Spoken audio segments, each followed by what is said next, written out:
All right, so I'd like to call to order the Growth Management Policy Board. This is March 1st. Welcome. I am Councilmember Hank Margison. I'm your Vice Chair. I'm sitting in for our Chair, Councilmember Ryan Mello today. So welcome, everybody. I'll start off with a round of introductions, and we normally go to the right, but this time we're going to go to our left. Again, Hank Margison will go to my left. Morning, Alan Eckberg, Mayor of Tukwila, representing Suburban Cities Association. Nancy Tost, Burien City Council, representing Sound Cities Association. Jay Arnold, Deputy Mayor in Kirkland, representing Sound Cities. Good morning, Paul Winterstein, City of Issaquah Council, representing Sound Cities. John Holman, Auburn City Council, representing SCA. Hello, Clayton Graham. I'm a land use attorney in my day job, but I'm here on behalf of the King County Municipal League. Pete Mayer, Metro Parks Tacoma.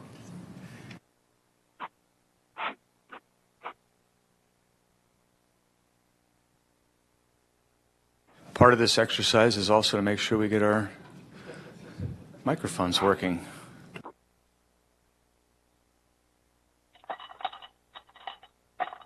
I was here last. It's been a few years. Thanks. I'm Peter Steinbrook, Port Commissioner, Port of Seattle. Thank you. Jeff Clark, Alderwood Water and Wastewater District. Scott Bader, Everett City Council.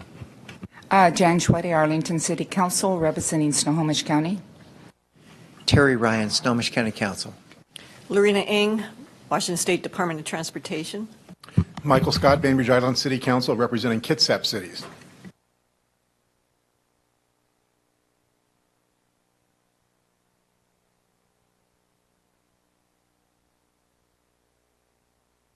So that was Jeannie Cole-Wells from King County Council and Edna Shim from the Children's Hospital. Thank you. And then I think we have some folks on the phones. But before I do that, I want to welcome Commissioner Peter Steinbrook from the Port of Seattle. He's representing the ports. Welcome, Peter. And I want to thank Commissioner Fred Fellman for his service to the board. Fred served for quite some time, actually almost a year, I think, as I recall. And he ably represented the ports, and I am expecting that, Peter, you will do the same. So welcome. Does that work now? Yes, sir. I served on this board probably, well, it's been maybe 12 years ago. I worked on the 2040 vision. So now back 10 years later for the next round. So. Deja vu all over again. It right? is. Thanks. And I see we have been joined by Mayor John Chelmanak from Bellevue. Welcome, John. Hi, Mayor. Peter. All right, so there are also some folks who are on the phones. We have some remote meeting participants. I think we're expecting Commissioner Ed Wolf. Commissioner Wolf, are you out there? Hello. Hi. Present. Thank you. Good morning. Good morning. Good morning. Also, Councilmember Rick Talbert from Pierce County. I'm here. Thank you. Deputy Mayor Cynthia Pratt, Thurston Regional Planning Council. I think I heard a yes. Mark McCaskill from Commerce. I'm here. Beautiful. Dr. Susan Turner, the Kitsap Public Health. Hey, good morning. Thank you for letting me participate by phone. We're happy to have you. Mayor Greg Wheeler from Bremerton. Good morning, and likewise. Thank you. Is there anybody else on the phone participating remotely today that I may have missed? Yeah, Trisha Alabama with the Master Builders. Okay. Patricia from the Master Builders, I heard. Anybody else? Yes, this is Mayor Jennifer Gregerson from Mukilteo, an alternate for Snohomish County City. Thank you, Mayor Gregerson. All right, moving on. We have time now for items 3 and 4, communications and public comments. We will have 2 different public comment periods today. The first one, to start, we will have just general public comments. And then we're going to follow that up with comments specific to the Vision 2050 scoping notice. And we have no one signed up to participate in either. It's interesting that I know when we were planning this, and I was talking to Paul on Monday about this, we said we set aside a whole bunch of time for public comments, not knowing how many folks would want to comment on the 2050 vision, the Vision 2050 scoping notice. So is there anybody out there that wants to comment on the vision or in general? I'm looking under the tables, I'm not seeing anybody. Well, then we will move on. All right, so that actually moves us to staff report. I will call on Paul. Paul? Yes, good morning, and thank you. It's welcome to your March 1st meeting. It's a little hard to believe that we're in March already. Jeff says we should blame traffic for some of the challenges getting in here. I was thinking maybe it was people trying to sign up at 10 o'clock for their NHL season tickets, which I understood deposits can now be accepted. So we'll see how that goes. That'll be fun. But I do have a few announcements. I wanted to report to you just on how some of the things have continued. Some of you are, and certainly your communities, participate in the project selection process. The executive board approved the project selection framework, and project selection went live on, I believe it was Monday of this week. So that was a process that went through mostly through the Transportation Policy Board, but we had a lot of connection to it through the center's process. That has been adopted and is in place, and if your communities have projects to submit, please consider that. We, of course, provided your recommendation to the Executive Board regarding the Regional Centers Framework. The Executive Board had a good discussion, some questions about it. They did not take action. They weren't asked to. And provided essentially some feedback, but no specific direction about any sort of changes or anything of that nature at this time. So we'll be going back to the Executive Board at their meeting later this month and seeing if they want to take action to begin the implementation of some of those steps, or whether they have any additional amendments or direction to provide. There are a couple information items in your packet. As we prepare for Vision 2050, we want to keep you informed and up to date. We brought back an updated version of the project principles. You provided some direction on some changes at your January meeting, so we think that we've captured that. If there is extra time, and maybe there is since we didn't have as much public comment, if you want to come back to that at the end and let us know if you have any comments on that, that'd be welcome. We also heard that some people are interested in how is technology, and specifically transportation technology, going to impact our growth strategy. We could spend a lot of time thinking and wondering about that, but we did provide some basic information in the packet and some links to both the Economic Development District Board meeting and to some of the work of the Transportation Policy Board.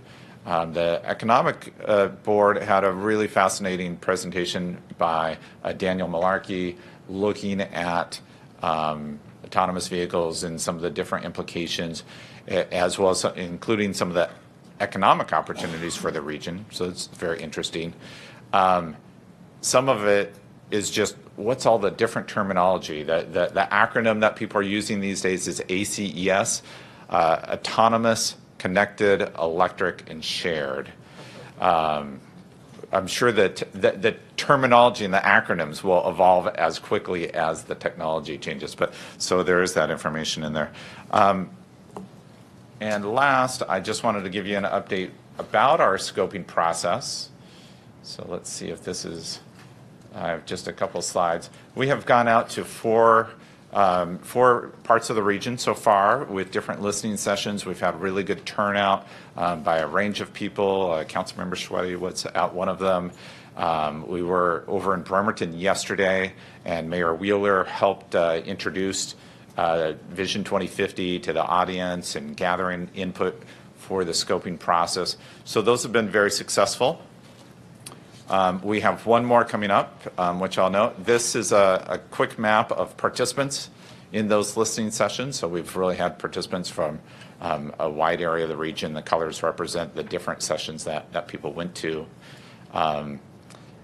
And just a smattering of comments. We've been collecting and writing down and recording comments. We haven't done any sort of analysis. So these are not meant to be, summation comments. They're just a handful that we pulled out, have really been hearing some comments that are echoes of what we've heard around the board table here, or that we've been talking about for many years, and some that are kind of new and interesting. Looking at things like housing affordability, but people saying, well, it's not just about whether it's affordable, but it's about where it's located. What happens when we do get development and it causes displacement, and many other issues. So a lot of interesting comments. We were asked about, could we have a session that's more accessible to the east side, recognizing that the session we held for King County was in Seattle here at Union Station. So we are holding a session next Thursday, March 8th, at the Redmond Library. We are also starting a public opinion survey, some direct contact to different individuals. We sent letters to each of the tribes in the region. We've been presenting at different committee meetings. So we don't want to suggest that just these listening sessions, or say just today's board meeting where you had an extended comment session, are the only opportunities for people to participate, that there are a range of different opportunities. And we will collect comments through all those different methods and report them back to the board. If you have any questions, I'll be glad to take them. Otherwise, we can keep going on. Deputy Mayor Arnold. Paul, I really enjoyed the discussion. I watched the video of the transportation technologies, not just the presentation, but the discussion among the members that Councilmember Ryan led as president of that Economic Development Board. I'm wondering if there's a way to package up that particular discussion as a standalone video. I would like to be able to share it with colleagues in social media. It's a little bit cumbersome to get to because it's an hour into that Economic Board meeting. But there was a lot of really good information covered. Yeah, I agree with you, and so I will check with folks about kind of video production, whether we can edit some portion of that into a concise video that can be shared online. I'll check into that. Is it Commissioner? Councilmember Ryan. We have a charter. That's the difference.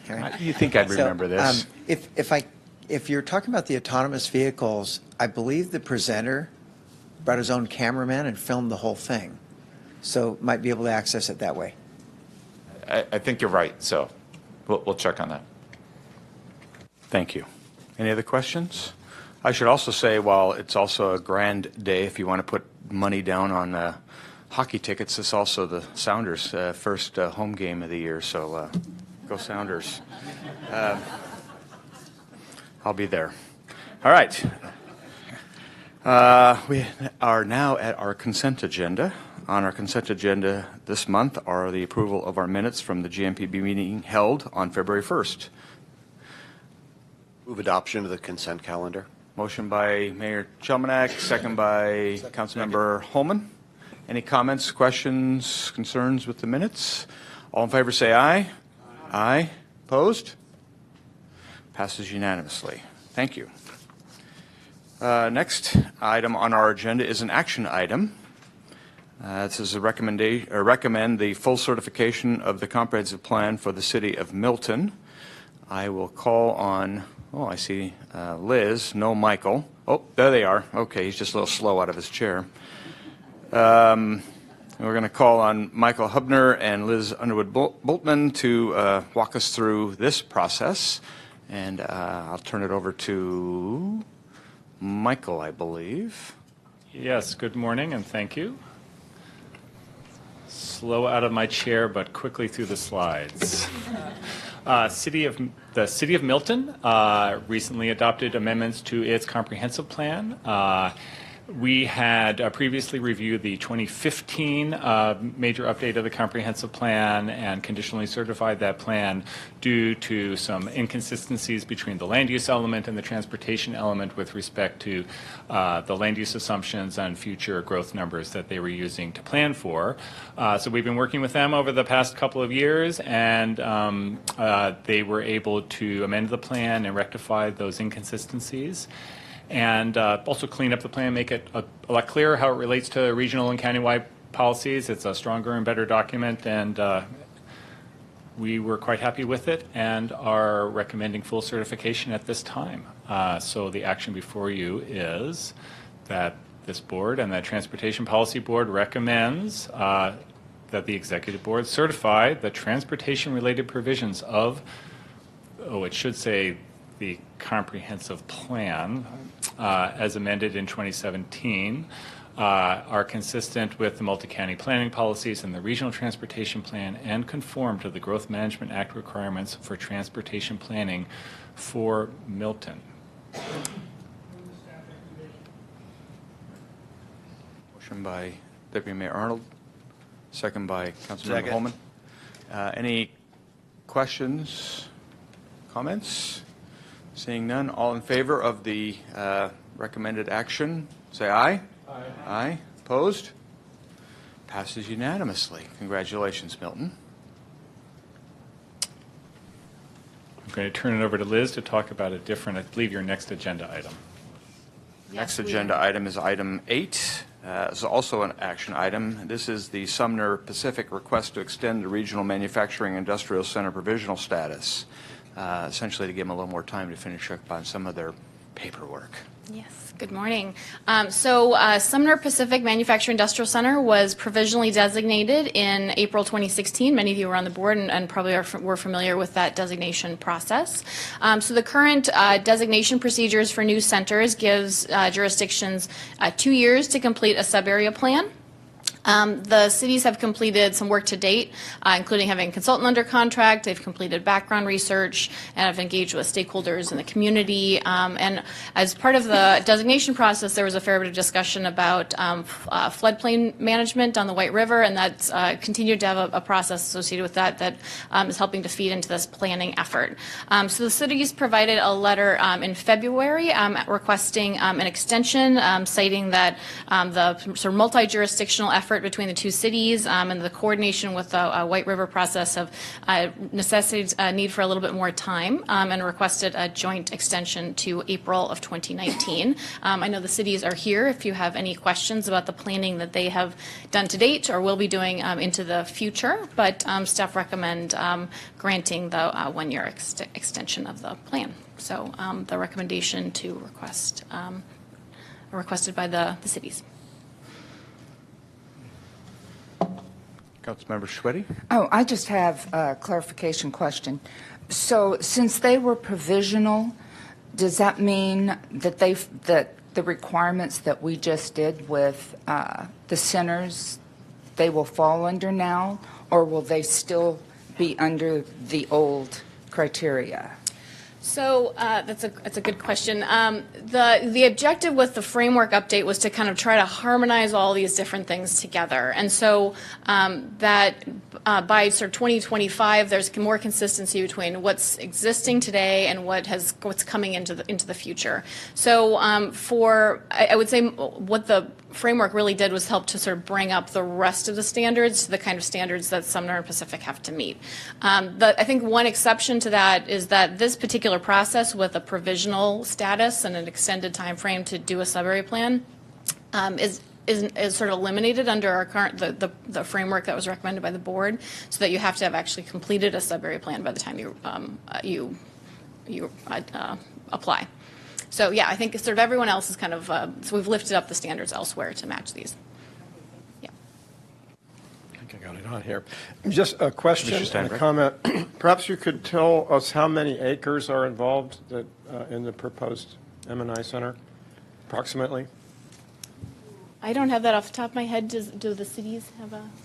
Okay, well, 2,100 acres. Excellent. Yes. That's about half the size of the Duwamish mix. So I just want to voice support on behalf of the Northwest Seaport Alliance and Port of Seattle. This is very, very important to preserve and expand our manufacturing industrial lands when so many areas, regions are losing their industrial centers to gentrification and upzoning. So this is a very good move from our standpoint, and will support economic development mission of the ports as well as M&I jobs. Thank you.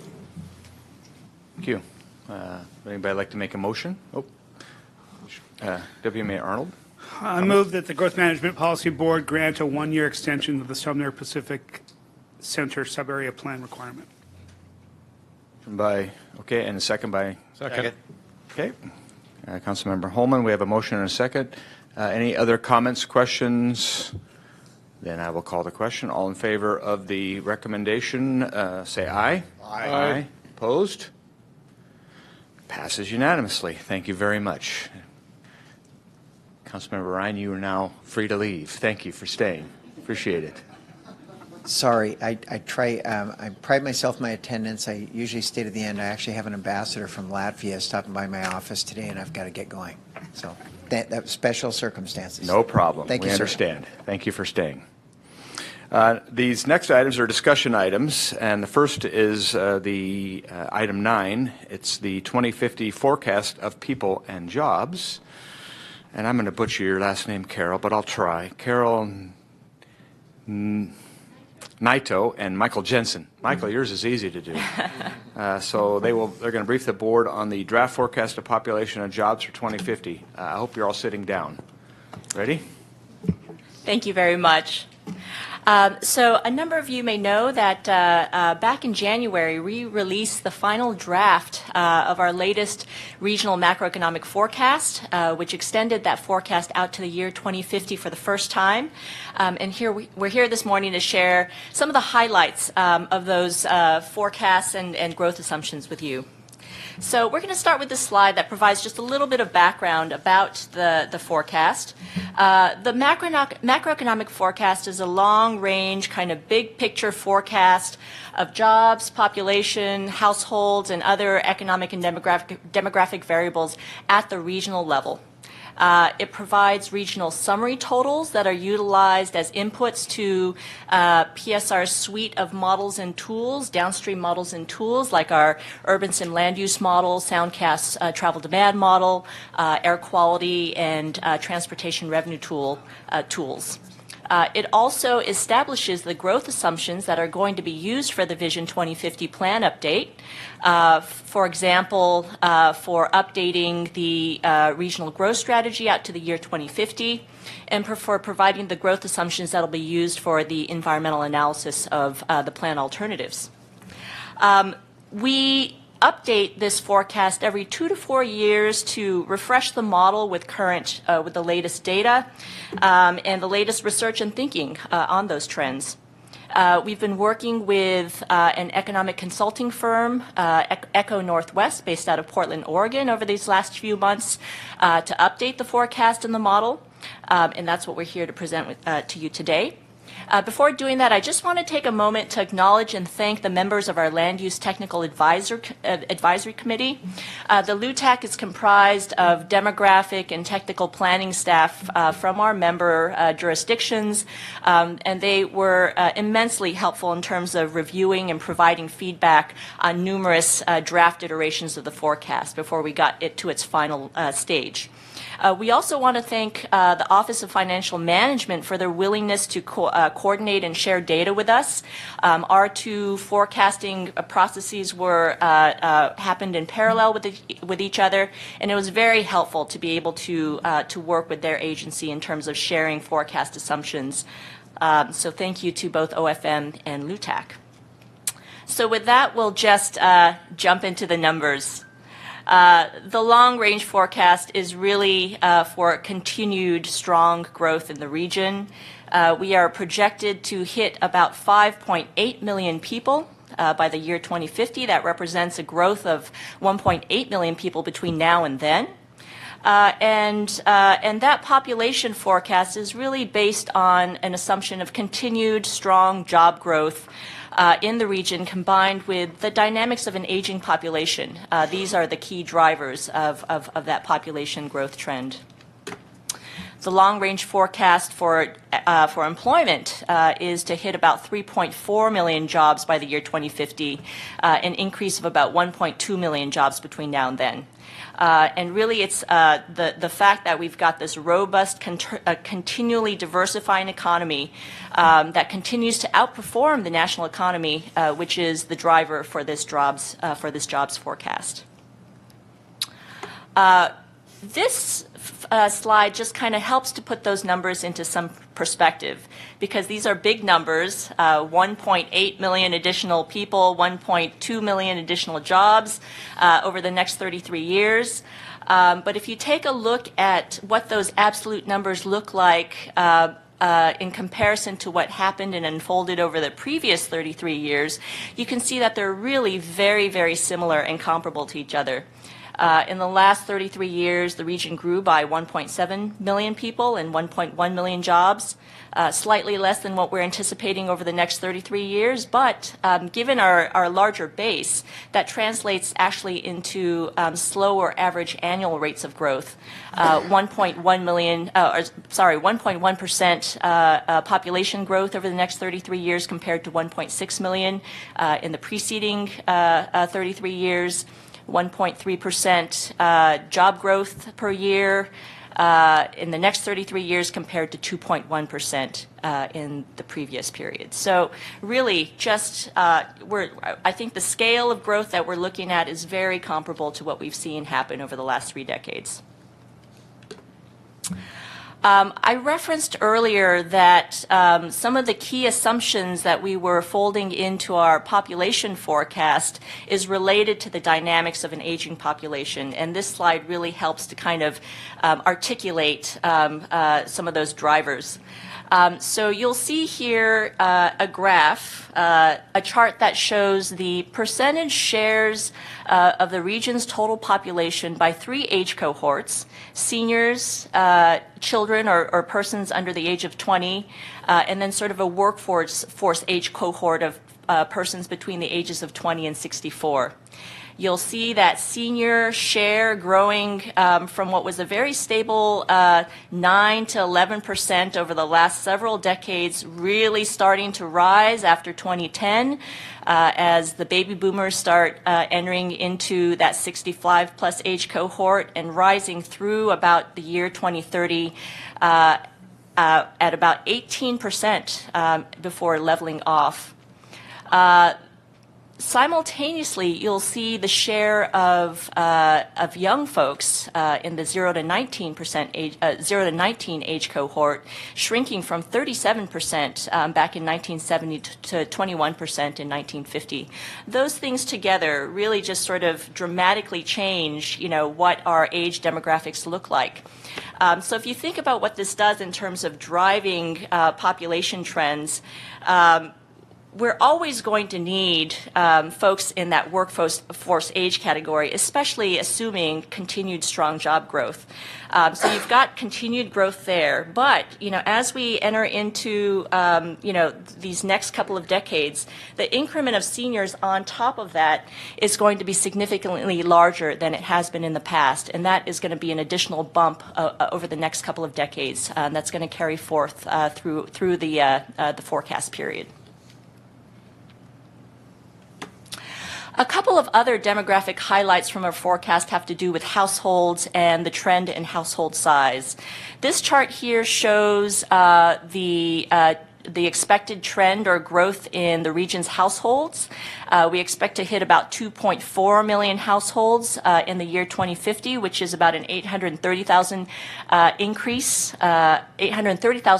in households between now and then.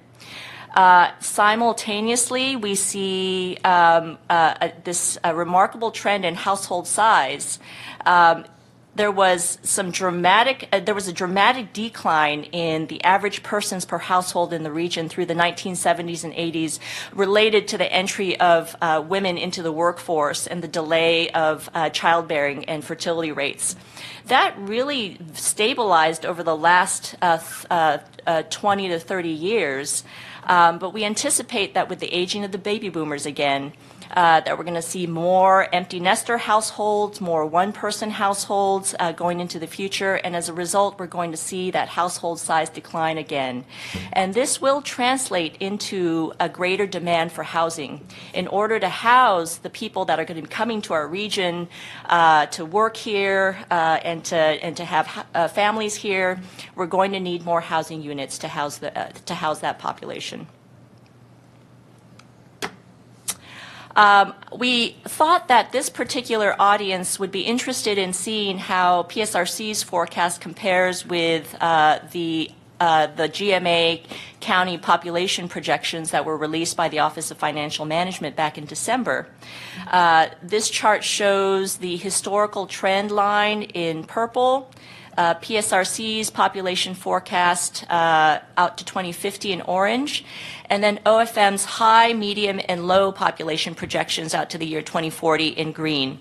And you can see that PSRC's forecast for in 2040, which is the last year we can do that comparison, is a bit higher by about 3.5%, but really quite comparable to OFM's and well within that high-low range established by their projections.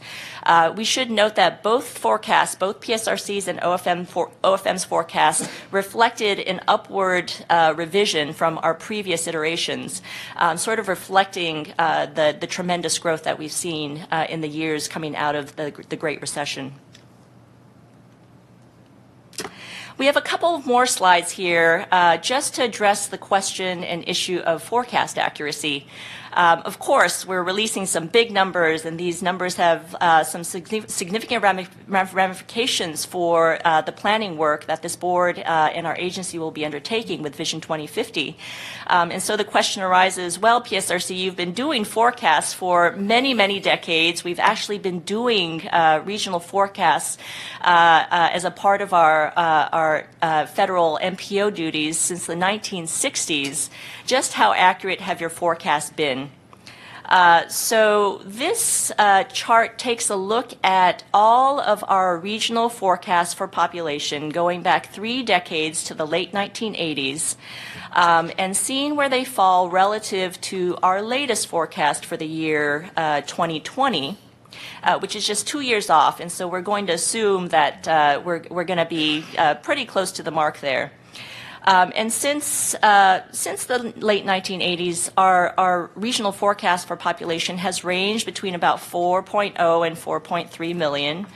And the difference from our current assumption for 2020 has averaged at an error rate of about 2.7%, which we think is we feel pretty comfortable with. We have a similar story for employment forecasts. Since the late 1980s, our forecast for regional employment has ranged between 2.0 and 2.3 million, and the average error rate or discrepancy from what we believe our 2020 is going to be close to has been about 1.8% on average. So that takes us to the end of our presentation. Really, the next steps are to finalize this forecast after releasing it to the public and speaking to our boards and committees about it later this spring. And at that point, as Vision 2050 sort of closes up its scoping period and ramps up into its formal official active plan update later this year. These are the forecast assumptions, again, that are going to be informing the planning work that you do. Be happy to take any questions if you have them. Thank you, Carol. Any questions? Okay. Mayor Eckberg. Thank you for that presentation. I have a question for you in regards to the discrepancy or the difference in population growth versus employment growth. There was a 600,000 person delta. How would you explain that to the novice person? So I think that with forecasts, really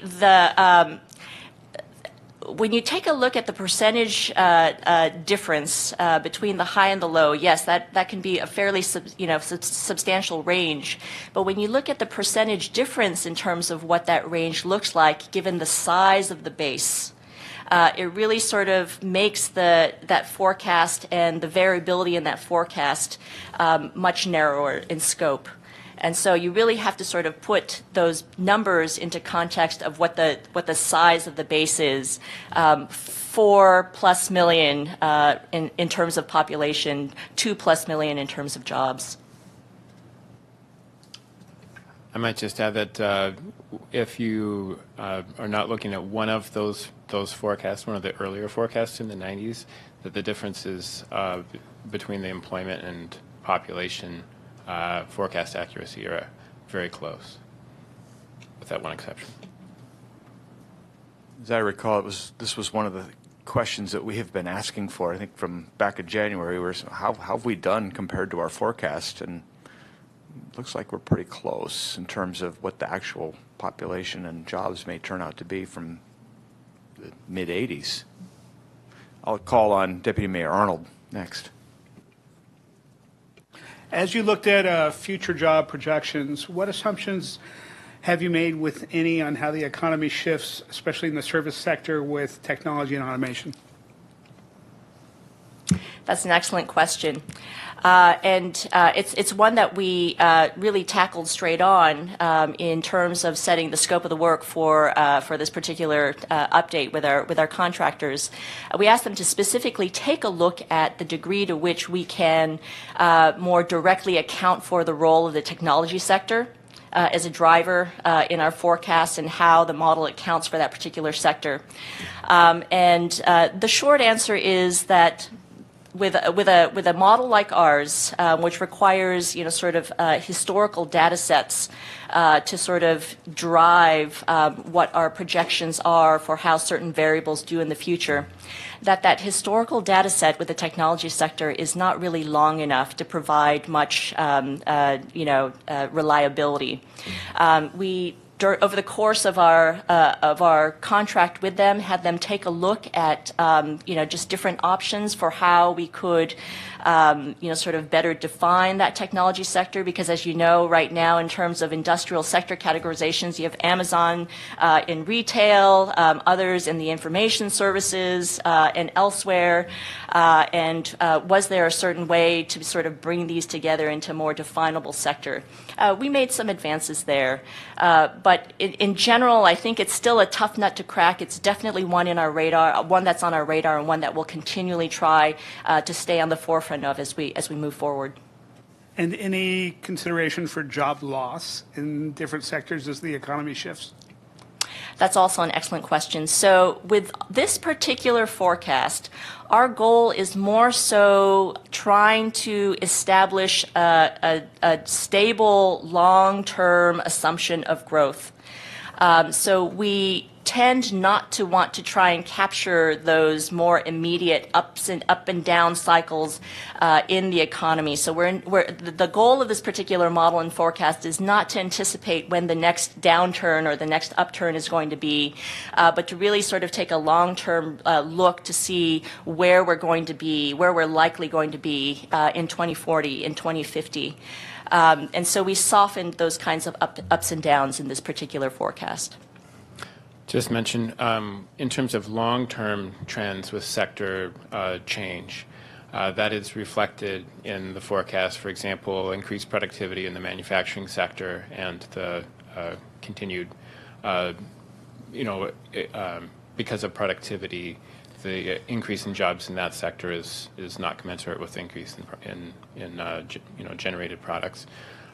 So we're tracking the long-term trends rather than like recessional trends.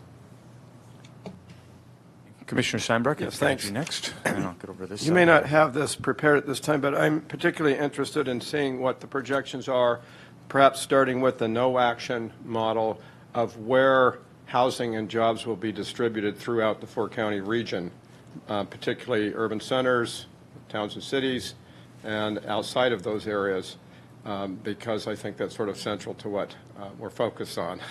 Yeah, absolutely. And that actually is going to be a focus of one of the later items on your agenda today. So under the the next section? Correct. All right, fine. On Yeah. The update to the regional growth strategy. Thank you. Dr. Chen? I have a request and then a question. The request would be, if you're not already doing it, can you forecast the trends of income inequality?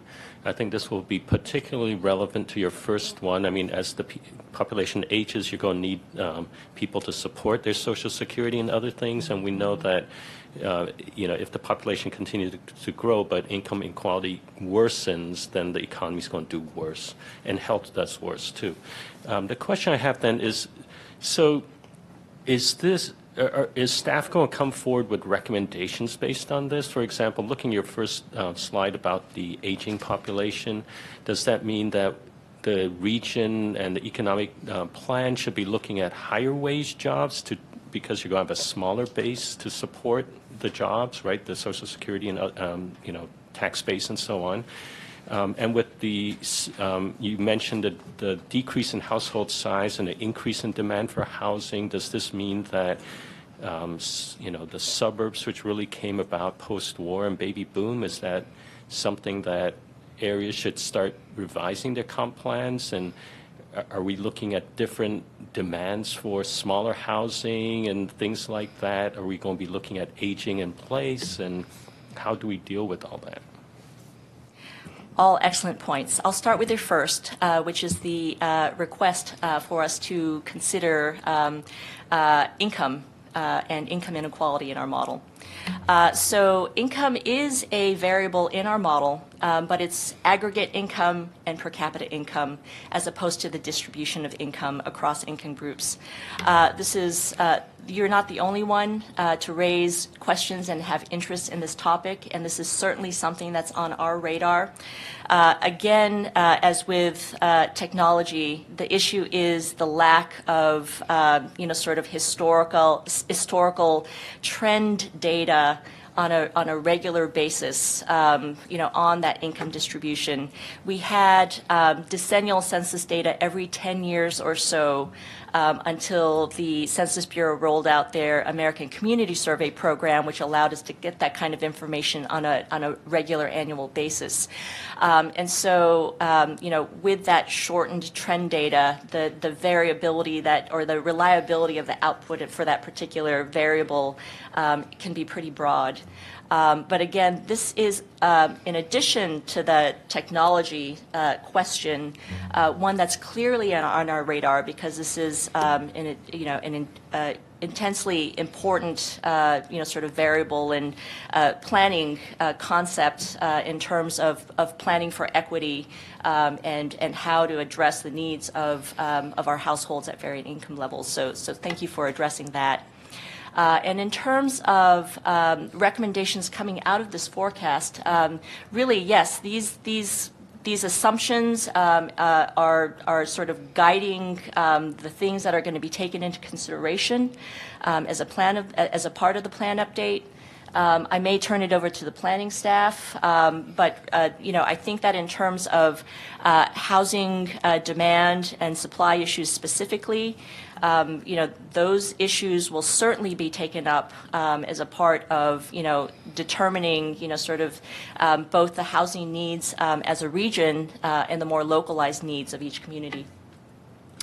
So if I may, on really those 3 points, as far as income inequality goes, I agree with Carol, and I think that looking into the future, I think the basic point is that it's highly uncertain what income distribution and inequality may look like in the year 2050.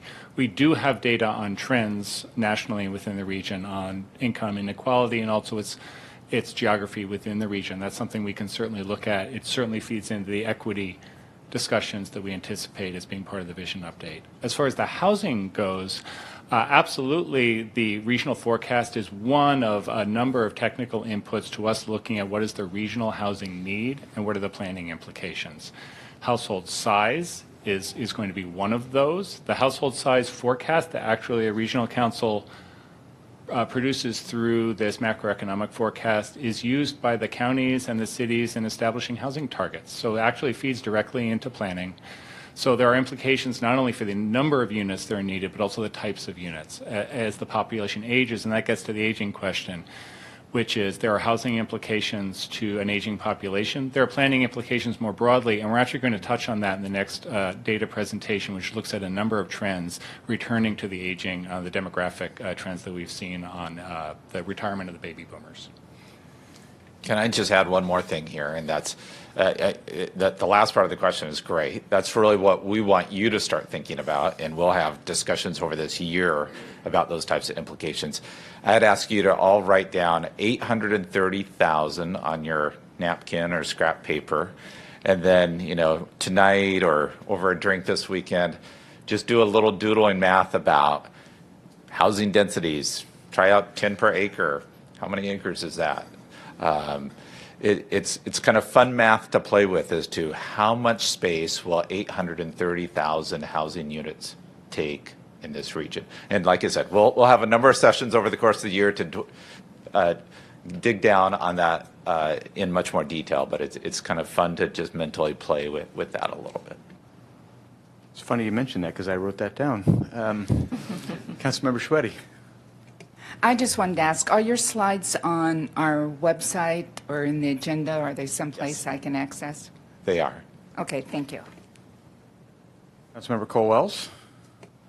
Thank you, Mr. Chair. I just want to bring out some of the work that's going on now. Now, this is not anticipating what the situation will be in 2050 in terms of trends, but I believe that it's important to acknowledge that King County has established a regional affordable task force. Sound cities are represented. The city of Seattle is. Other groups. It's mainly King County council members and other elected officials. We do have an advisory committee of experts. The work is going on now with one of the objectives is to come back for recommendations to the council, the county council, in terms of what we are able to do to provide resources. But the issues are the same. Income inequality, shortage of housing, displacement of low-income individuals. I mean, it really fits very well with the discussion we've been having. Also, we do have one table which was convened by Mayor Durkin and King County Executive Constantine and the Auburn Mayor Nancy Backus. And so there's a lot going on here in terms of addressing these issues, and it might be helpful for whomever to check into the work that is going on. They do have websites, too. The other thing is we did have the voters approve the Veterans Senior Human Services Levy this last November. I think it was about 62% approval. And we're taking up the implementation plan in the committee I chair, the Council's Health, Housing, Human Services Committee, starting later this month. But why I bring that up is we added seniors to the mix when we basically renewed the levy that expired at the end of 2017, recognizing the significance of the large increase in the seniors population and the need for services. Thank you. Thank you. And anybody who's talked to me over the last year, this will be a common refrain, but I am now part of a multi-generational household, if you will. And anybody who has children is part of a multi-generational, but now I'm part of a multi-generational household because we now have 3 generations on our property with the addition of a backyard or an ADU. So that's the question I would pose, and it probably will come out later in terms of one of these next follow-on conversations. But that's why I wrote down the 830,000 households, because if we have to accommodate 2.36 persons per household, perhaps there's a way to do it in a way that combines households so that we don't have to build that many households. And maybe this next generation will think differently than the past one and start living in multi-generational households, because it wasn't our idea. It was the next generation behind us's idea to do this. And so we accommodated. And with affordability, that was the other driving factor behind our decision. So I'm blessed in that I get to spend much more time with my grandson. And anybody who hasn't tried it, I would highly recommend it because it's very rewarding. So anyways, well, moving on. Any last questions? Thank you very much, Carol and Michael, for your presentation. I look forward to hearing from you, or at least your work in the future. Next item is another discussion item. Again, this trend of vision and all the trends. Today, we're going to hear on the background for Vision 2050, the trends that are shaping our region, which I think we can all, if you've looked at the material ahead of time, you've all experienced at one stage in your life, especially the traffic. I believe Michael and Maggie Moore. Welcome, Maggie. I don't think we've met you yet. So. No, you have not. Thank you. Hey, welcome. So you're going to talk about 10 background trends to help inform Vision Update. Yes, we are, and we've already touched on 2 of them. We're getting a head start, and we'll say a little bit more about them. Yes, so we're currently in the scoping period for Vision 2050. We have been working actually internal to PSRC over the past number of months just to marshal the information, the data, really set the plate and have those tools in hand for you to have rich conversations about not only the scope, which is the point of the presentation today, but beyond into the planning process.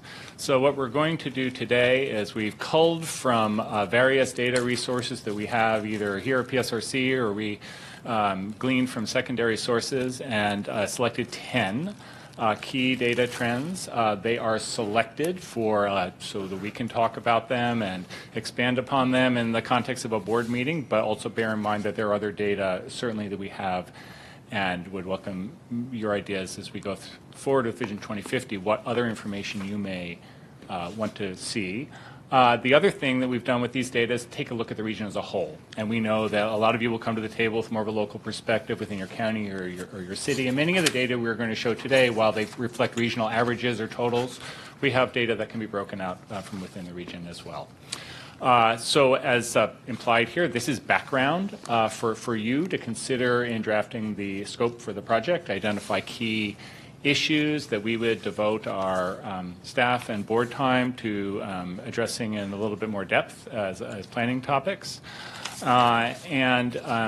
This is data as well that we reviewed with the Regional Staff Committee at their last meeting and had a very robust and interesting conversation. We'll try to reflect on some of the things we heard from Regional Staff Committee as we go through this, but they were, I think, very excited to see some of these data be packaged and be made available for discussion. The question for you, as posed by Paul when we were talking about the forecast, are the implications for Vision 2050. So as we're going to walk through the data graphics, do think about what does this mean for planning. We'll offer some of our own very high-level thoughts on that, and then open up for a discussion at the end after you've seen the whole stretch of the 10 indicators, and welcome your thoughts. We're going to be addressing this in 5 categories: people, the economy, housing, transportation, and the environment. And I'm going to turn it over to Maggie Moore. And thanks to Maggie, by the way, who's on our regional planning staff, for pulling together most of the data that you're going to see today. Maggie. Great. So starting with people, we know that the region's population recently surpassed 4 million people. This is because over the last 6 years, we've had an increase of over 350,000 people to the region.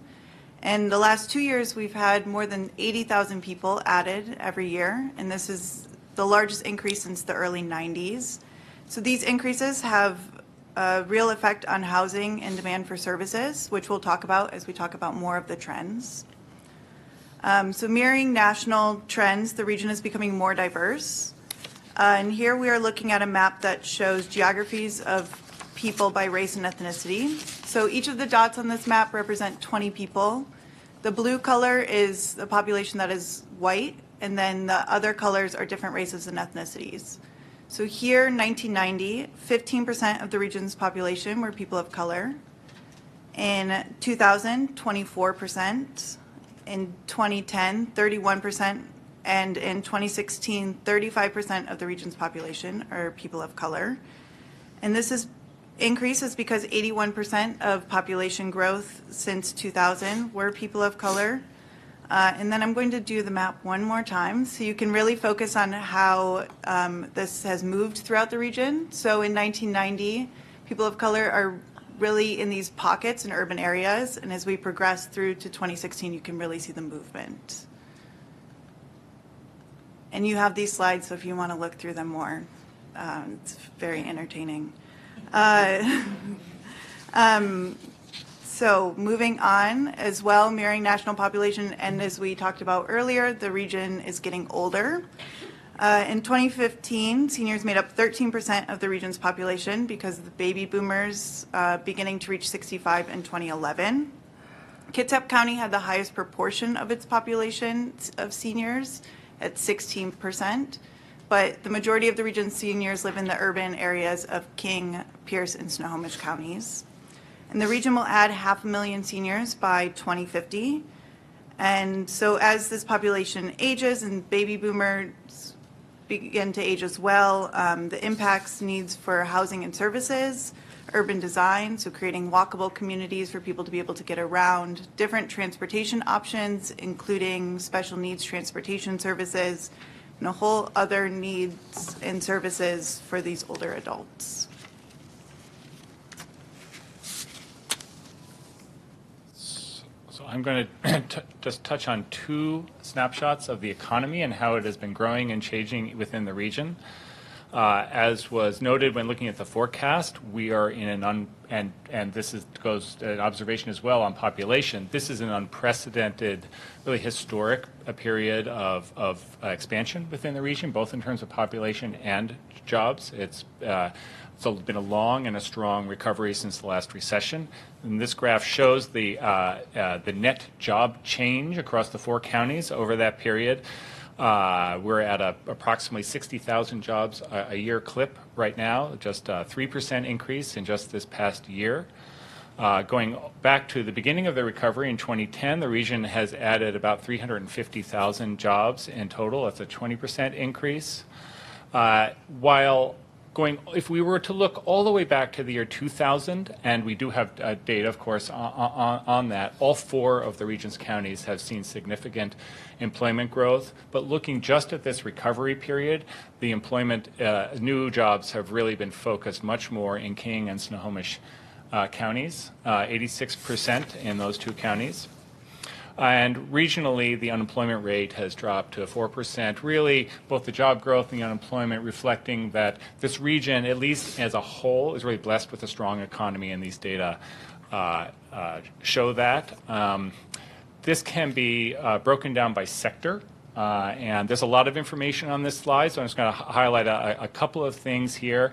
The major point is the economic story is much more than about the total number of jobs, but also the type of jobs and where different sectors are expanding or shrinking in the region. So on the left, you see the region as a whole, which sectors are growing and which have shrunk. These data go back to 2000, so it's a slightly longer time period, but we see these trends continuing in the more recent period as well. And you can see that the manufacturing and finance and insurance were sectors that have been shrinking over time, especially manufacturing, but all the other sectors have been growing. And most significantly at the top of the bar, the information technology sector, which really has taken off in that more recent period and really focused in King County.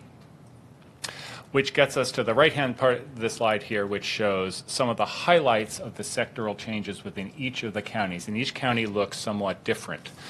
So for example, in King County, we'll start with that, you see 52,000 net increase in just the information technology sector in King County, while at the same time, some of the deepest losses in some of the other sectors in transportation and manufacturing were from within King County.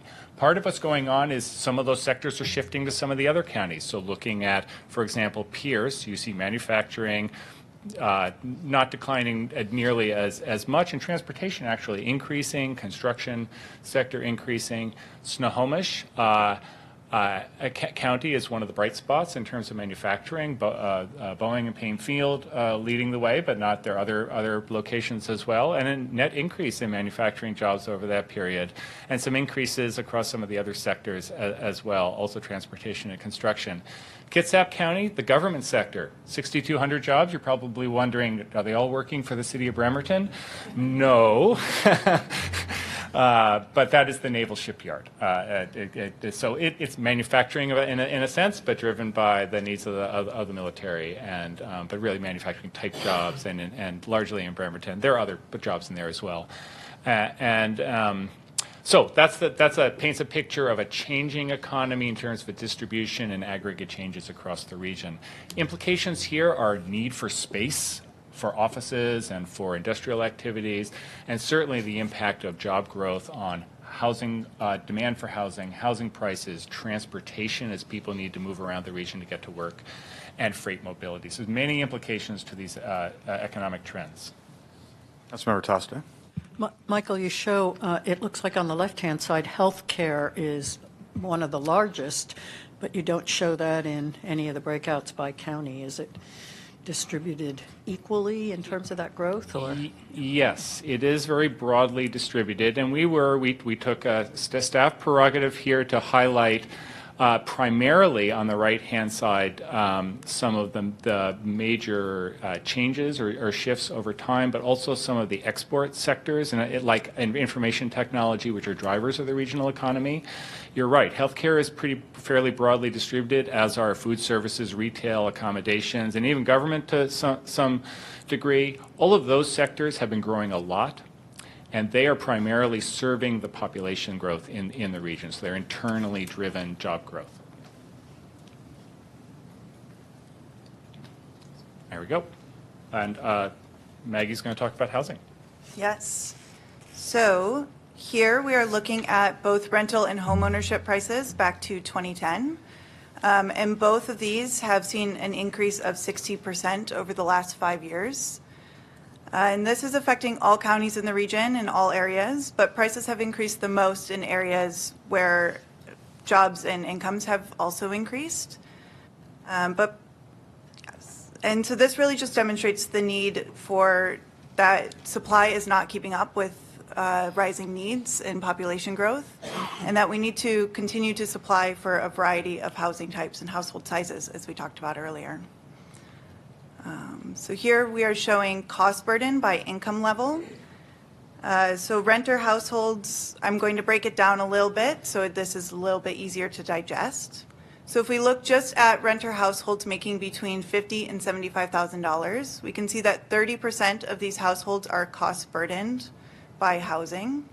And if we break it down to households making under $50,000 per year, we see that it's a much higher percentage of households which are cost burdened, that's in the lighter orange color, or severely cost burdened by their housing costs, meaning that they're spending more than 50% of their income on housing. And lower income households with high cost burden are those most at risk of homelessness. So this really illustrates the need for housing subsidies to meet the demand for this housing, where the market isn't able to supply housing at this affordability level. And moving on to transportation, we know that travel times are increasing throughout the region. Congestion on the region's freeways has increased 56% between 2014 and 2017. And Interstate 5, which is shown in the graph on the left in orange, accounts for over 65% of regional delay in 2017. And this is largely because of the strong job growth along Interstate 5 in employment centers since 2010. So this really illustrates the need for transportation investments that move people more efficiently and provides travel options other than being stuck in this congestion. But as this delay is increasing on the region's freeways, transit ridership is also increasing. So transit ridership is increasing in this region faster than any other metro area in the country. It's outpacing both employment and population growth here. And all modes are increasing. So you can see light rail there in the teal is increasing really rapidly. This is mainly because new stations are coming online, and as they are, people are using them. But we can see that bus, ferry, and commuter rail ridership are all increasing as well. And this ridership is forecasted to grow even faster between now and 2040 due to a combination of both increased population and jobs, as well as major transit infrastructure investments. In 2040, 80% of the region's population will be within a 10-minute walk of transit. So the region really needs to follow through on these transit investments out to 2040. We know that when we build things, people use it, and this is really great for mobility throughout the entire region. And we also need to ensure that current and future transit communities are affordable for everyone, ensuring access to opportunities that they provide.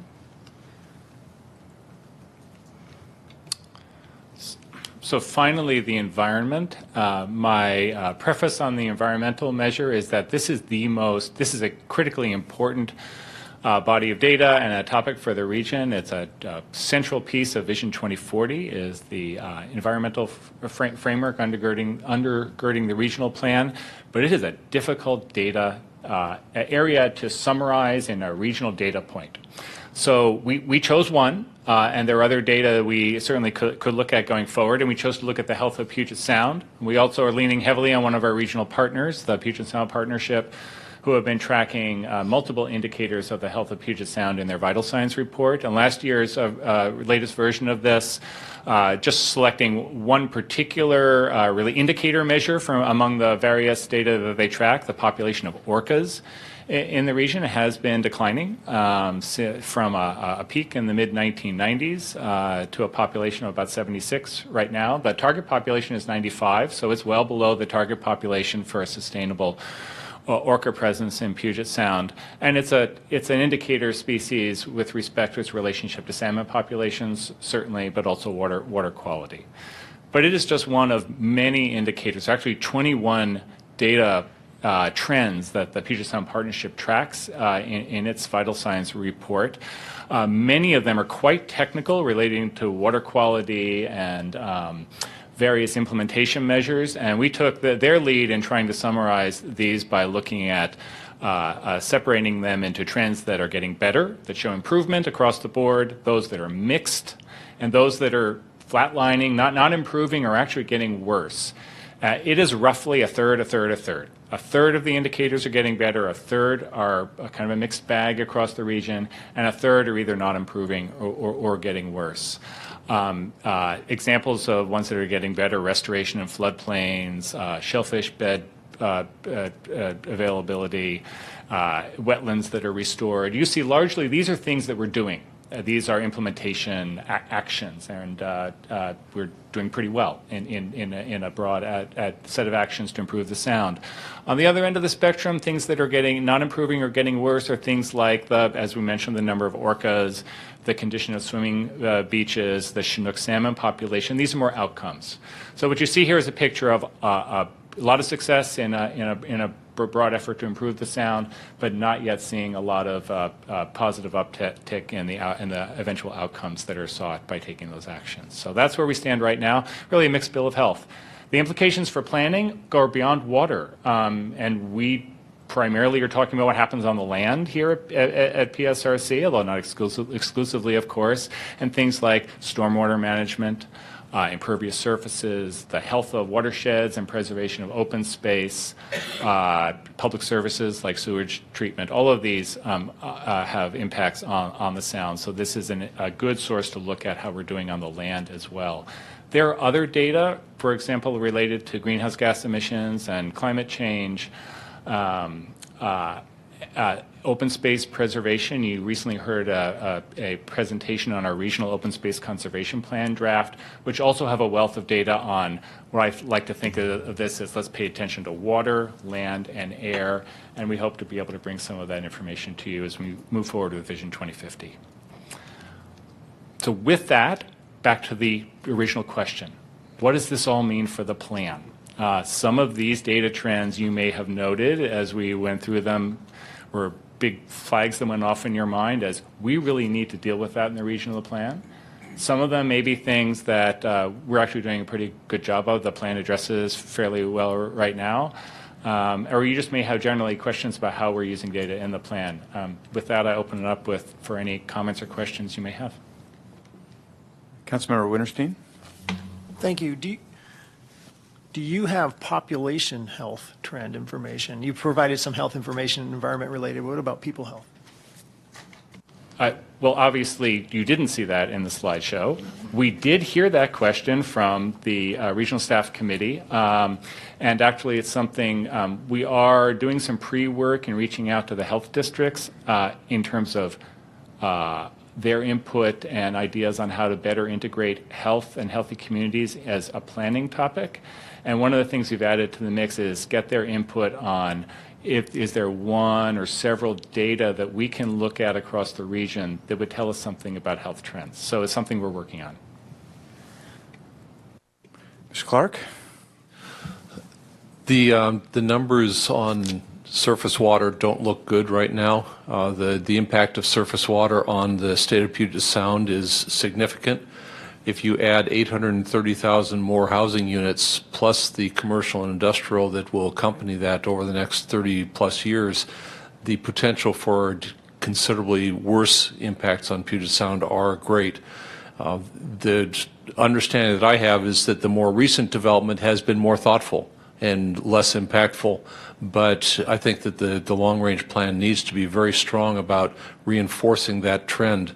And as we do a lot of redevelopment, and there will need to be considerable redevelopment in the area in order to fit these units in, they need to take areas that had very poor surface water controls and create much less impactful, or else Puget Sound will just get really worse and worse. Thank you. Deputy Mayor Arnold? Thank you, Mr. Chair. We touch on a number of issues, diversity, the employment surge, the cost of housing.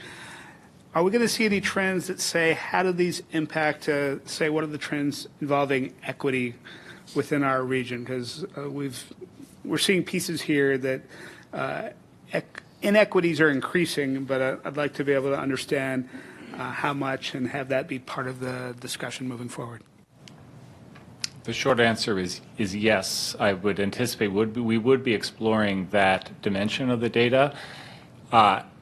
We chose here the strategy with the data presentation today was to show each data indicator in and of itself. One of the powerful things that we can do is look at different data sets and data trends and see where they intersect. So, for example, housing trends, looking at the race of the householders is one example, but there are other examples of where we can look at the intersection of categories that relate to equity, income, race, age, and see where they intersect with some of these trends. And it's something that we look forward to taking on as we look at broadly the social equity topic. Mayor Chelmanak? So where do I find the presentation so that I can have some time to look at it?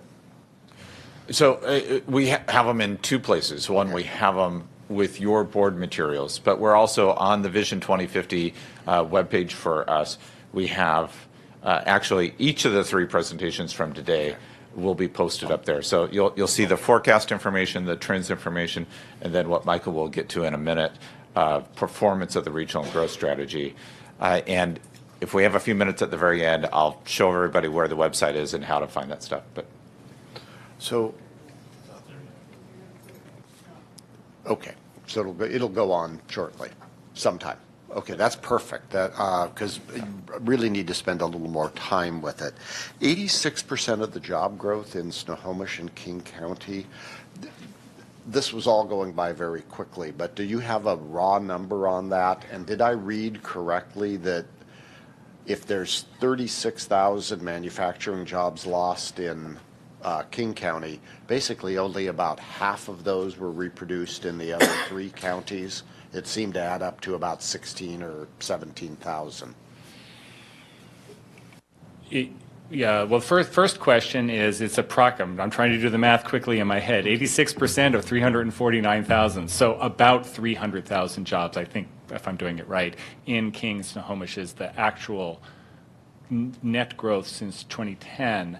And you're right about you need to look at the sector increases and decreases across the counties, and in the aggregate, there's been a loss in manufacturing, which is exactly what you read in looking at the counties. And it seemed that with that IT was the driver in the job growth in both King and Snohomish, but we weren't seeing a lot of IT in Pierce or Kitsap. That is correct. There is some IT growth, and it was noted on the slide in Snohomish. I think about 6,000 net increased jobs in IT. And as Councilmember Tosta mentioned, there are other sectors that are significant portions of the total job increase in all counties, health, services, government, which are not shown in those counties. Those are just highlights of major sectoral shifts. We have all of that data, could provide it to you. And you looked at people of color, and that's actually what I really want to go back and take a look at. I found that absolutely fascinating, the maps going through. But if you looked at other socioeconomic, maybe a socioeconomic, maybe a foreign-born or born outside of the United States, have you looked at that to see what the changes have been like throughout the region? Short answer is yes, though, although not for this presentation. It's all available from the census, and a very similar way of communicating and showing the data could be done. It is something we did for the Growing Transit Communities project several years ago, for example. We did look at a variety of different demographic characteristics and how they've been changing throughout the region, and that's something that we could easily update. That was just, that series of slides to me was just absolutely fascinating. Yeah. So anyway, thank you. Yeah. I wanted to make one comment in response to the mayor's comment about the job growth aspects, and we saw some of this in Bellevue, but the flip side to 86% being in King and Snohomish County is that in the 2000 to 2010 period, there's effectively no job growth in King County. That we went .com boom, .com bust. We went up, we came back down. So when you look across that the prior decade, King County was up and down and kind of netted out just slightly above zero. And then because of the strength of Amazon and the IT economy, King County's had very strong job growth in the last 6 years. The flip side with the other two counties, Pierce and Kitsap County, they look like they have less job growth currently, but it's really relative to the strength of the IT economy today in South Lake Union and in Redmond and other places. But over the long term, you see them have steadier growth over time. So they had stronger growth than King County during the 2000 to 2010 period because they have more government, more military sources of economy that don't fluctuate as strongly as the economic sectors in King County. Mr. Steinbreck? Thanks. Under the vision principle of growth pattern that is efficient and coordinated with infrastructure, I have a couple of key areas of interest here, particularly as it relates to our trade-based economy, freight mobility.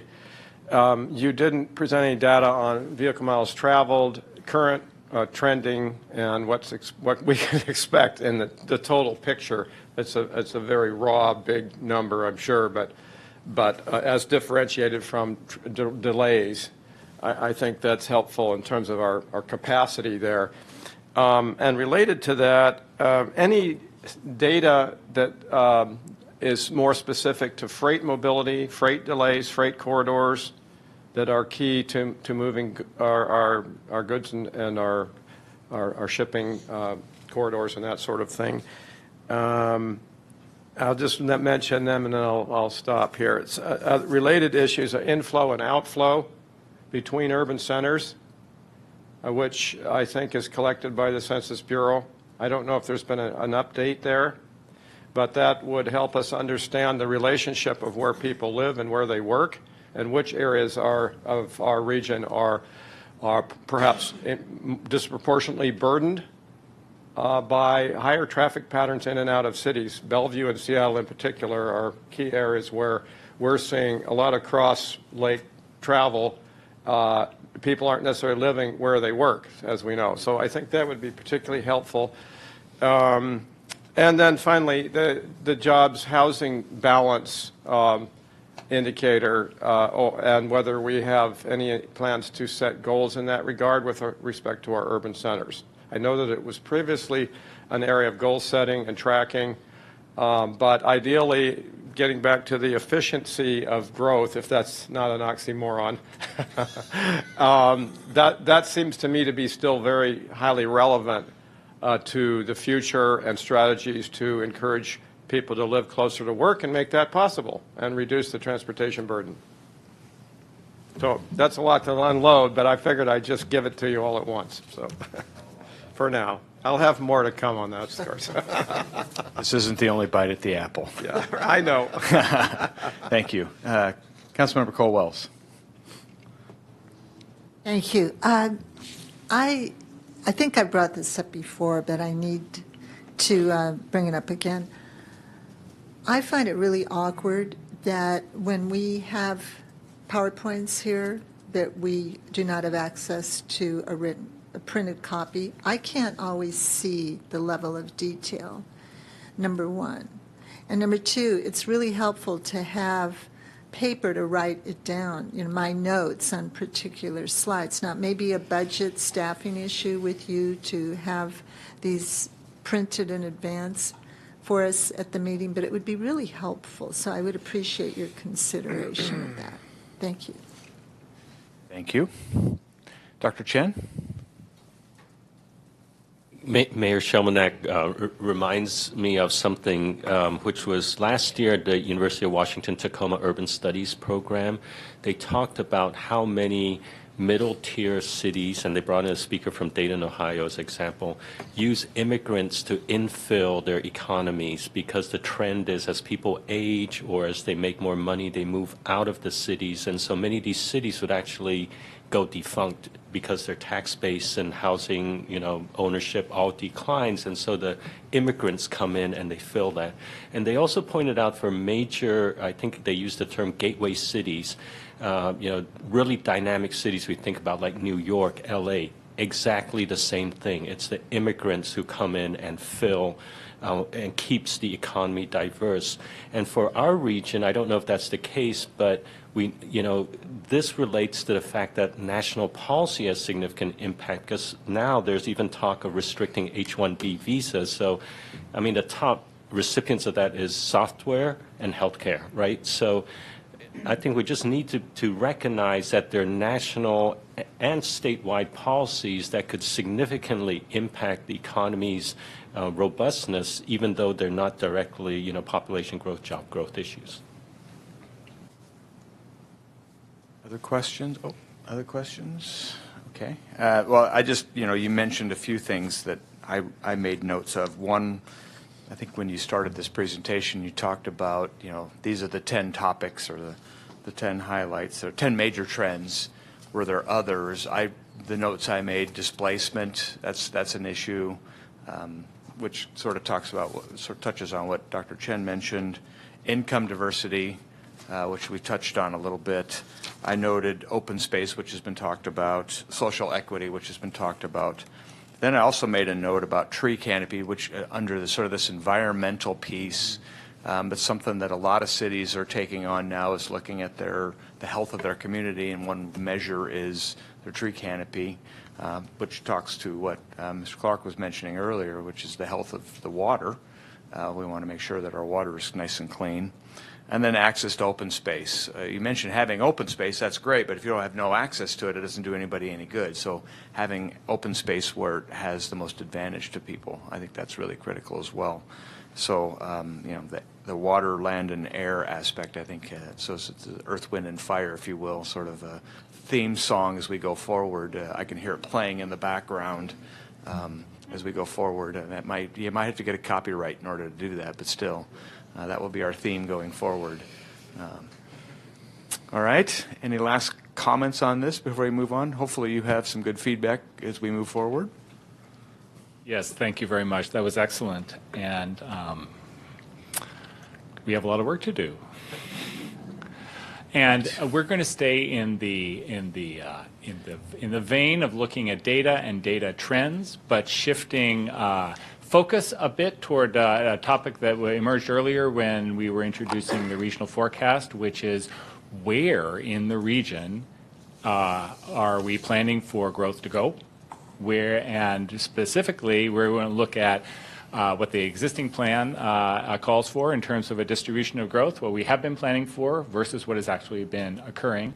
And I also want to share with you a little bit more information about what we anticipate being a process going forward for updating the regional growth strategy, which addresses all of that. So we'll touch on the trends, a schedule and work plan, still somewhat high level, but getting your feedback on that, and talk about the no action alternative. I believe someone actually said no action alternative. I was so excited because I have a slide, or I have just 2 slides on that. It was just thrilling from a staff perspective. Very briefly, I'm cognizant of the time here. We have a regional growth strategy. It talks about growth from 2000 to 2040. It addresses growth in terms of shares in light of, as you heard earlier, we're refreshing our forecast every 2 to 3 years. We always have a new forecast. But what the regional growth strategy does is it talks about the pattern. And whatever growth actually happens, what kind of pattern do we as a region want? We look at different types of places, define them, metropolitan cities, core cities, larger cities, et cetera, and they each have a different role, and there is a share or quantity of the regional growth that's assigned to those. And growth is both jobs and housing. The major focus from a policy perspective is focusing growth in urban areas, cities, and centers, preserving rural and resource lands. And as we showed through the environmental analysis for Vision 2040, and would anticipate looking at again in the 2050 environmental review, is look at the benefits and impacts in the areas of the environment, economic, transportation, and other realms. So that's a very quick primer on the regional growth strategy, and I trust that most of you are fairly familiar. So we're going to look at trends. This is a presentation or a portion of one that we gave to the Regional Staff Committee in December, had a lot of great input from them. And specifically what we're going to look at in a series of data slides here are the distribution of the actual population and employment growth among different types of places since 2000. So we're going to go back to that base year up to the present, but also look at some of the long-range trends and shorter term. We'll break out that period down a little bit. We'll look at the region as a whole, but then also county by county, and see how those two things compare. What we planned for and what has actually occurred so far. Bearing in mind, I do want to remind you, this is a 40-year plan. About 16 years have passed, so it's less than 50%, but it's enough time to get a pretty good picture of where the successes and challenges are. And the plans were just only. Thank you. And the countywide planning policies and the major plan updates that fully implement vision are really even more recent than that, or just in the last several years, 2015, 2016, for full implementation. It's been a ramping up period since 2008 when the plan was adopted. So bearing all that in mind, let's take a look at the numbers and invite your thoughts, and I'll be pointing out some of the highlights, and there's a lot of information here. Again, this will be available for you to take a look at in more detail posted on our website. So first and foremost, big picture, the region as a whole, regional geographies, those place types, metro cities, core cities, larger cities, and small cities, reading left to right on each of these graphs. This will look the same on the ones in subsequent slides. UUGA stands for unincorporated urban growth area, and rural is outside the UGA line. On the left is population, on the right is employment. Big picture here, and green, by the way, is what's in vision, and orange is what has actually happened in terms of the share of the growth since 2000. And big picture is we're pretty well on track. I mean, there are some differences here, but given that there's a lot of time left in the planning period, it's certainly within the margin of adjustment going forward at that regional scale. Councilmember Tosta. I was just wondering if the regional growth strategy is the 2040. Would it be possible to add the 2020 to this to see what was projected? And I mean, I asked about this a couple of meetings back to say, given we now have almost real data for 2020 based on the planning that we did in the mid-90s, can we see how well we did? Just as a trend pattern looking back, and so just a thought of some way to do this comparison. Not looking at something we're halfway through, but looking at something we're almost all the way through, and how well did we do? It's something we could certainly explore, yes. So we didn't have the growth strategy. Well, I was giving a that's why I said explore. Paul is right. Going back to the Vision 2020 plan, the growth strategy, there was no regional growth strategy. There were places and growth was discussed, but it wasn't quantitative. So we wouldn't exactly have those benchmarks that could be compared to. We can certainly look at growth from 1990 to 2020 and look at patterns. That's really what I meant. It was something we could explore. But Paul is right. It wouldn't be exactly the same analysis. Yeah. But there are some differences here, and we'll see when we get down to county by county and also over time. So this takes that performance period and breaks it into two parts. And the dark orange is 2000 to 2008. Think of it as the first cycle of development, and then we hit the housing crash and the Great Recession, and things ground to a halt. And we started up again in 2009 or so and built a lot more stuff, and a very different growth pattern emerged in those two time periods. And probably the thing that jumps off this slide the strongest is the role the metropolitan cities. So Seattle, Bellevue, Everett, and Bremerton really increased their share. Regional growth strategy also talks about shares going to counties. So we did want to show how the counties compared. So looking across the entire region, the full 16-year period, like the regional geographies themselves, actual growth is actually aligned pretty well with what the plan talked about, looking at the shares of population and employment growth over that 16-year period among the counties. But again, when you look at the two periods of time, through 2008 and then since 2008, you see, and we talked about some of this when looking at the employment data in the previous presentation, King County, both in terms of population and especially in terms of jobs, really strongly increased its share of the capture of the region's growth during this latest period. It's both really a success from that vision standpoint, and that vision really talks about jobs, housing balance to add more housing to King, and that has been happening. Because King is the major job center of the region. It's also a challenge because the jobs have also really increased very strongly as well, and so still perpetuating a lot of that imbalance. At the same time, you'll see some steep drop-offs in both population, but especially jobs in Pierce County and in Snohomish. But reflecting on what Paul said about these are shares, these are not totals, it doesn't mean that there is as much of a drop-off in the job increase, but there is actually in totals as well in the aggregate. But these are shares that you're looking at. So it's relative to what's going on in King County in some respect. Now, each of these slides looks at the counties individually. We're not going to break out the time periods here, but we have that data. But just looking at the 16-year period, King County, that alignment across for the region as a whole is largely driven by strong alignment between vision and the actual growth in King County. King County is the largest county. It's seeing the largest share of growth, so it drives those regional averages. So looking at the regional geographies, Metro Core, et cetera, actual growth is pretty darn close to what the plan calls for in King County. But there's a different and differing picture when looking at some of the other counties, and these are really important trends to note and to address in the update. Kitsap County, so here are the shares in Kitsap. There's a big caveat for Kitsap, I should note at the outset, is that the overall amount of growth in Kitsap was very low. Kitsap grew slower than we were anticipating, so there's a lot of room to catch up, anticipating that Kitsap may grow more in the future. So these are small numbers, but looking at the shares, you see the Bremerton, the metro city, lagging both in terms of jobs and population, and the rural area continuing to attract more both population, housing, and then also on the employment side than the vision plan calls for. Important to note that the share of growth going to the rural area in Kitsap has actually declined since prior to vision, so there is a positive trend here which is not shown on this slide, but it's still more than the vision plan calls for.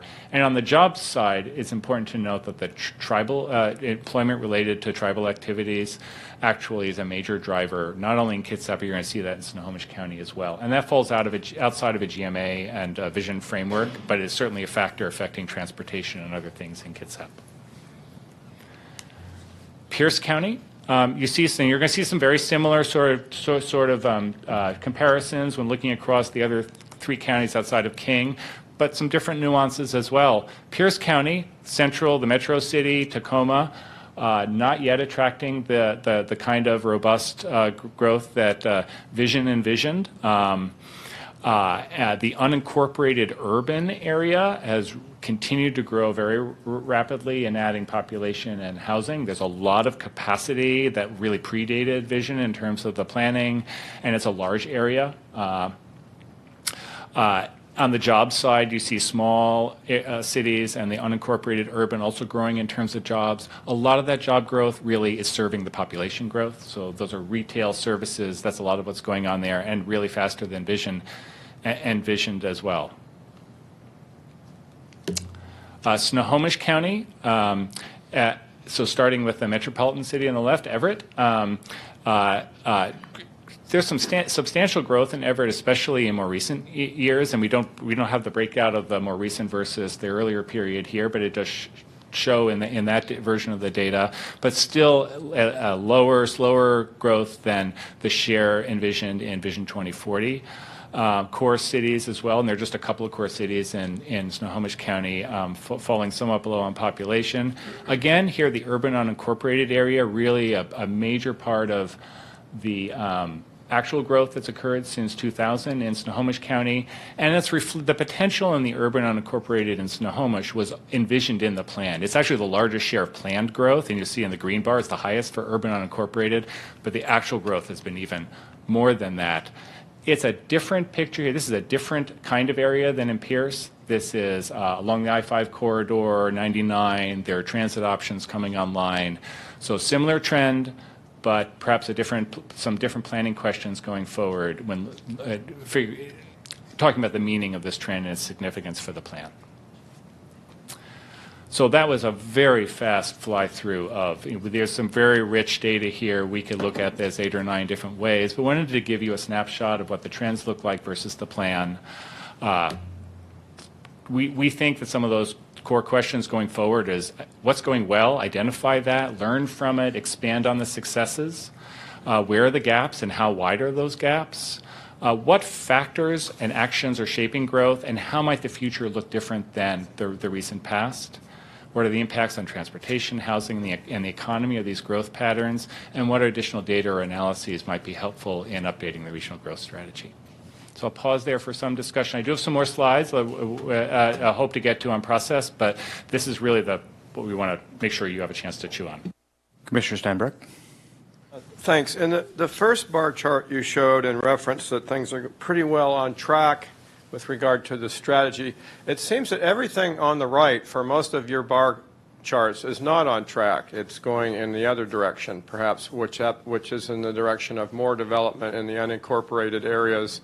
And what's not clear to me, do all 4 counties have urban growth boundaries? And how does that fit into the tracking here with regard to unincorporated? And what are I think our goal at one time was 90% of the growth, something like that, within urban growth boundaries. So I didn't see anything referenced there. So very, very quickly on that. And you're right. Even in this slide, I was giving some very high-level observations on it, considering the 40-year planning period in terms of alignment. But you're right. These bars do not entirely line up, and they tend to be more actual growth on the right-hand side than the left. That's my observation. We do distinguish between urban unincorporated. Of course, all the cities are in the urban growth area. Urban unincorporated and rural. So the urban growth line is the dividing line there. Okay. In terms of the share of growth in the region, just looking at housing unit permits, for example, we're now at about 96% of the newly permitted housing within the UGA. So we're well beyond that 90%. It's a very positive trend on that. Thank you.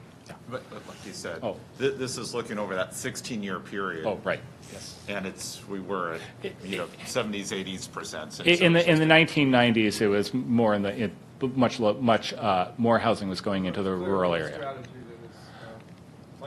But part of what's going on here too is think of it as the momentum of the regional economy and land use as we have vested development and projects. So this is going back to 2000.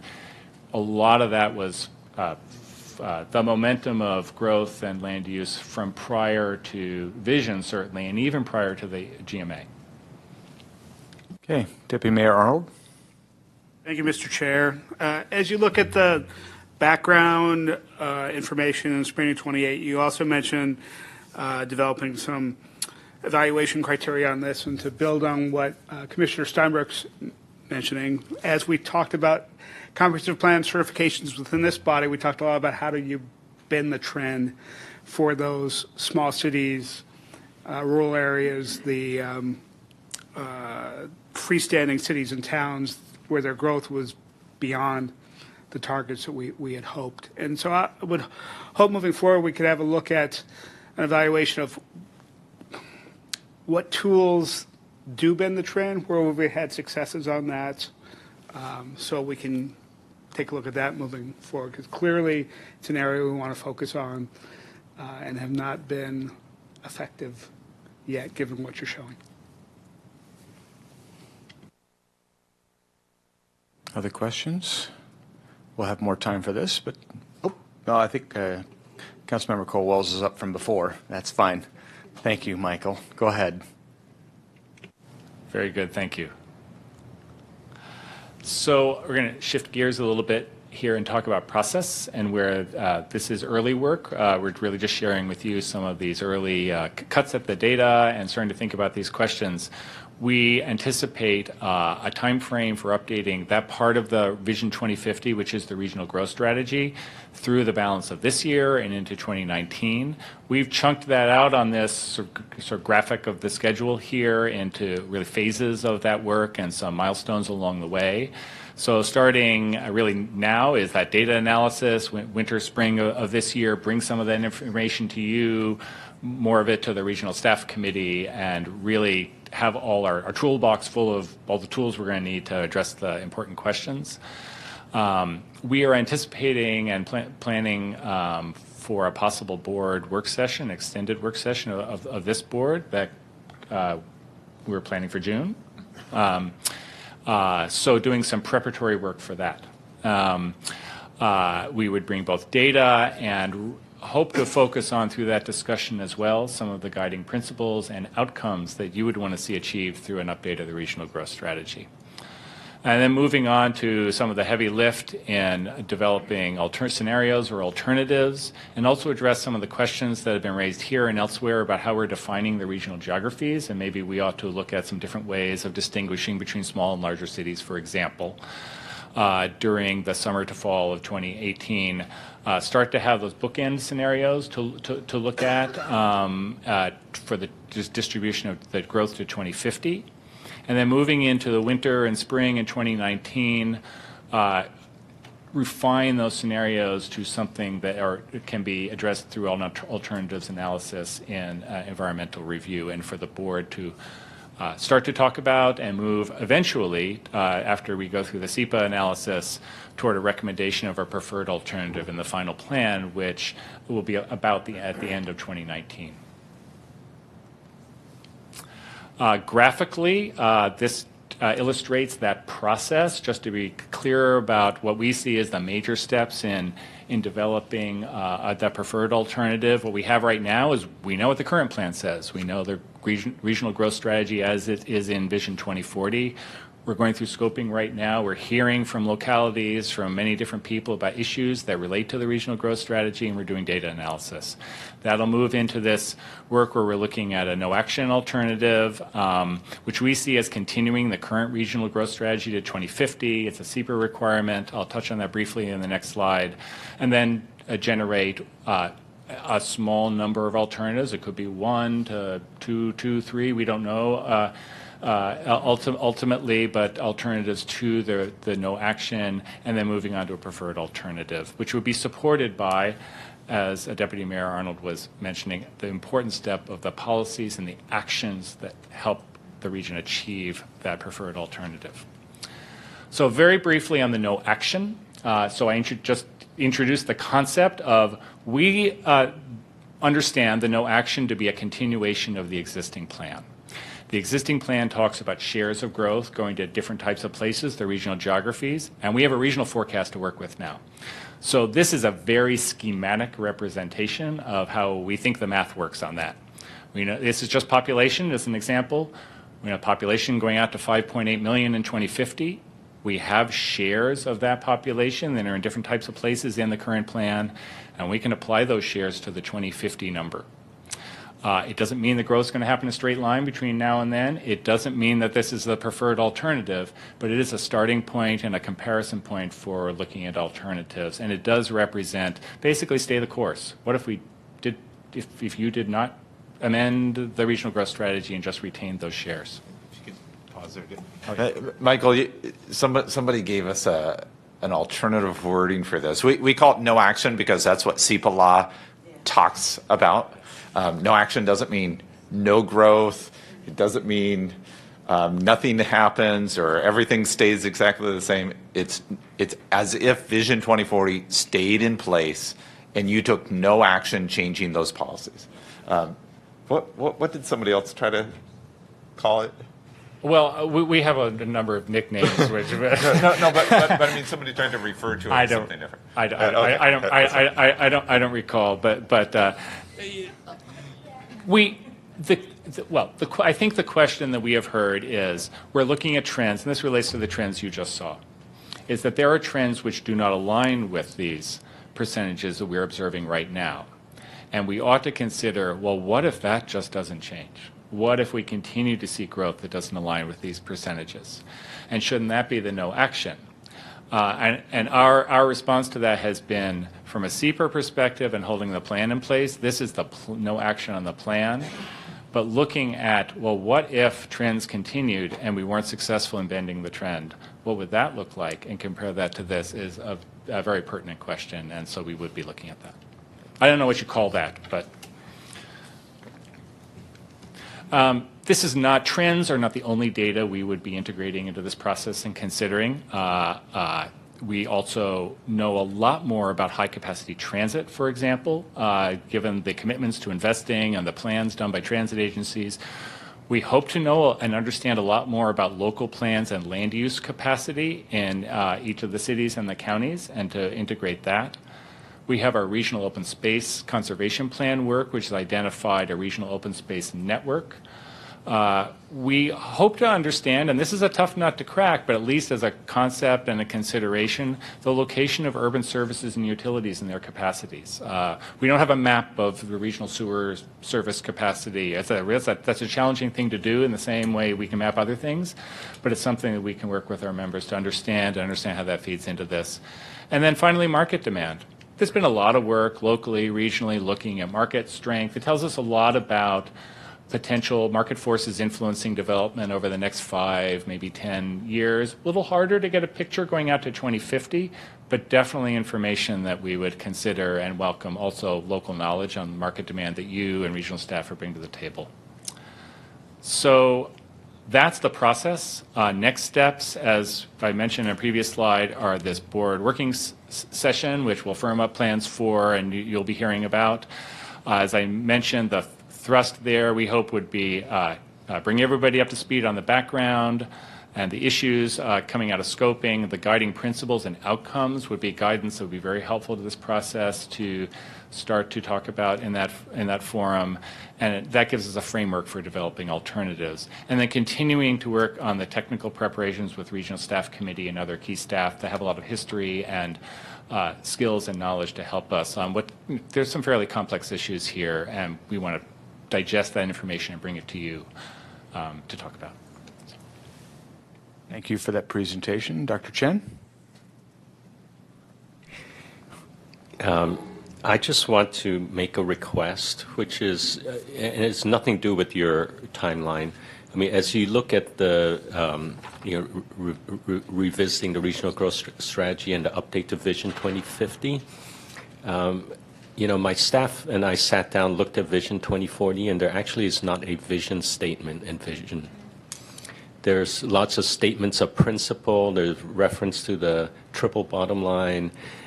So as you go through your process, can you please timeline some time for the policy boards to talk about a vision?